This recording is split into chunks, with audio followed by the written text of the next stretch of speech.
र म नि उहाँ साथीहरूलाई बोलाइराख्नु कि घुम्न जानलाई म जान आँटेको त्यहाँ लुगा धडियाएर राखेर चाहिँ एक बाल्टी धोइदिनु ल।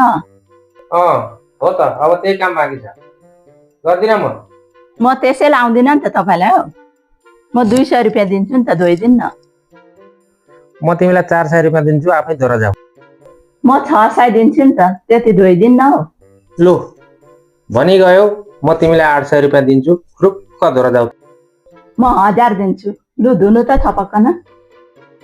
लु लु छिटो ल्याऊ 1000 लु ल्याइहाल त लु छिटो म धुन्छु लु ल्याऊ छिटो ल्याऊ। ला म धेर बत्तिँदै 1000 भनिहाले फेरि 1000मै पुगेर मानिहाल्नु भयो। अब के गरेर गर्ने?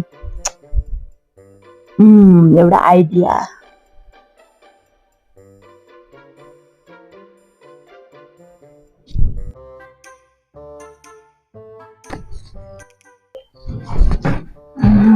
पर्स चाहिँ कहाँ राख्नु हुँदो रहेछ अचम्म लाग्छ। सबै गर्ने कहीँ भेटिँदैन। पर्स त यसमा छ कि हेर्छु नि म पनि।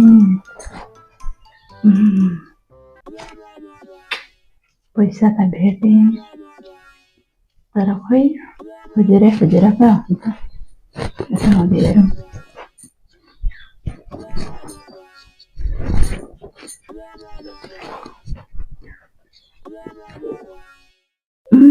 भेटेँ।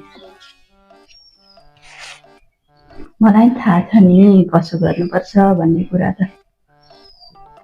म पनि कम पार्टी छु र 2 लाख पो चाहिन्छ त जिम्मा। ए पैसा लानु ए त्यो लुगा थपक्क धुनु त यो पैसा लगेर। हो अब धोइहालिन्छ नि लुगा यति भएपछि किन नधुनु। त्यो नाथे एक बाल्टी लुगा चुरी फुरी गर्ने डाक बढाउँदै जाने भेटी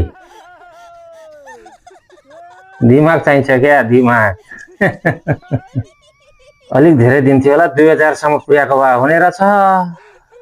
फेरि अर्कोचोटि हेर 1000 रुपियाँ पैसा भेटेर कति मक्ख परेका।